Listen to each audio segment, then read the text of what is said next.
بسم اللہ الرحمن الرحیم۔ دوستو جان دانیال یوٹیوب چینل کی طرف سے آپ سب کو خوش آمدید۔ دوستو میرے اس چینل میں آپ کو اسلامی واقعات، انبیاء علیہ السلام کے واقعات، بزرگان دین اور صحابہ کرام کے واقعات سننے اور دیکھنے کو ملیں گی۔ دوستو آج کا جو واقعہ ہے وہ موسیٰ علیہ السلام کا ایک ایسا واقعہ ہے جو کہ شاید بہت ہی کم لوگوں نے سنا ہوگا۔ موسیٰ علیہ السلام کو اللہ تعالیٰ نے اس امت کے 3 ایسے واقعات بتائے جو کہ آج کل عام ہے۔ موسیٰ علیہ السلام کوہ طور کی طرف اللہ تعالیٰ سے راز کے لیے جا رہے تھے، تو راستے میں موسیٰ علیہ السلام نے دیکھا کہ 3 کنویں ہیں۔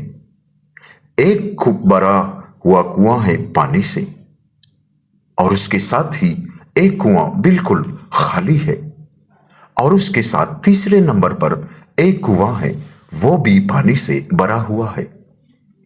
اس بھرے ہوئے کنویں سے پانی اس دوسرے بھرے ہوئے کنویں کی طرف جا رہی ہے، اور اس بھرے ہوئے کنویں سے پانی اس بھرے ہوئے کنویں کی طرف آ رہی ہے۔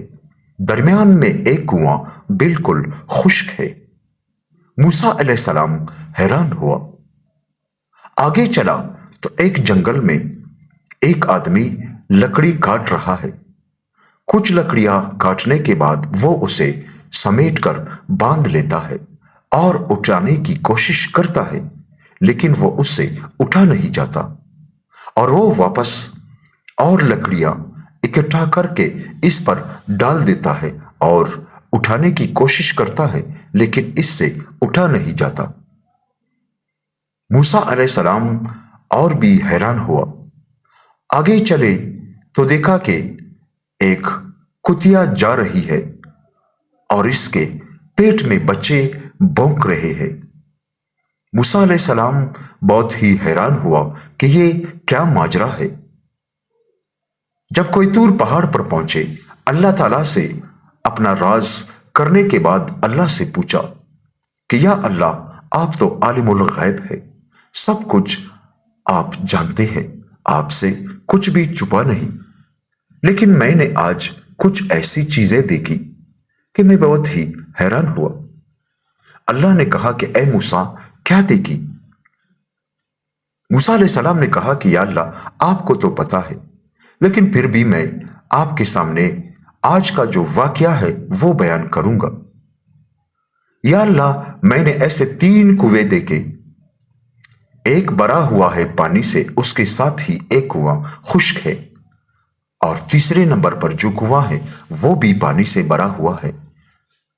اس بھرے ہوئے کنویں سے پانی اس بھرے ہوئے کی طرف جاتا ہے، اور دوسری طرف سے اس بھرے ہوئے کنویں سے پانی اس بھرے ہوئے کنویں کی طرف آتا ہے، لیکن درمیان میں جو کنواں ہے وہ خشک ہے۔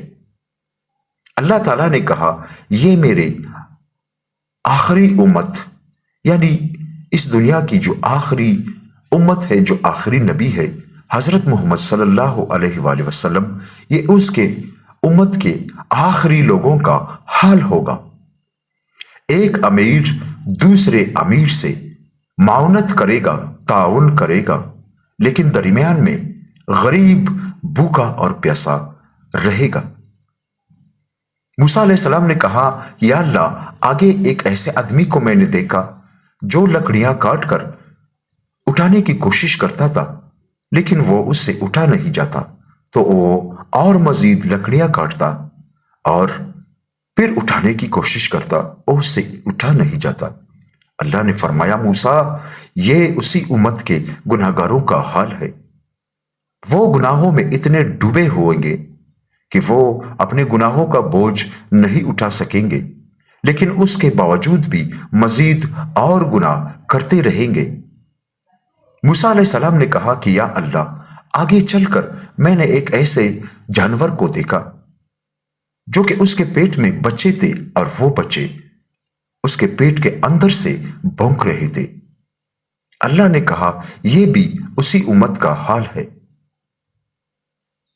باپ بیٹا ہوگا اور اولاد فیصلے کرتے ہوں گے، ماں بیٹی ہوگی اور اس کی جو بیٹی ہے وہ ماں کے سامنے چلاتی رہے گی، یعنی ماں باپ پیچھے رہ جائیں گے، بڑے بزرگ پیچھے رہ جائیں گے، جو چھوٹے ہیں وہ اپنے بڑوں سے آگے چلیں گے۔ دوستو، موسیٰ علیہ السلام کو اللہ تعالیٰ نے جو نشانیاں اس امت کی بتائی ہے وہ بالکل سچ اور ثابت ہوئی۔ آج غریب اپنے گھر میں روٹی کے لیے ترس رہا ہے اور امیر کے ساتھ تعاون کر رہا ہے۔ گناہگار اتنے ڈوبے ہوئے ہیں گناہوں میں کہ اپنے گناہوں کا بوجھ تو اٹھا نہیں سکتے، لیکن مزید اور گناہ کرنے میں لگے ہوئے ہیں۔ اسی طرح دوستو، جو فیصلے ہیں، جو بڑوں کے فیصلے ہوتے ہیں، جو بڑوں کی مجلسیں ہیں، وہ بڑے آرام سے بیٹھے ہوئے ہیں، اور جو چھوٹے ہیں وہ آگے ان کے چل رہے ہیں۔ دوستو، اللہ تعالیٰ سے دعا کرتے ہیں کہ اللہ تعالیٰ ہمیں نیک اور صالح بنائے۔ آمین ثم آمین۔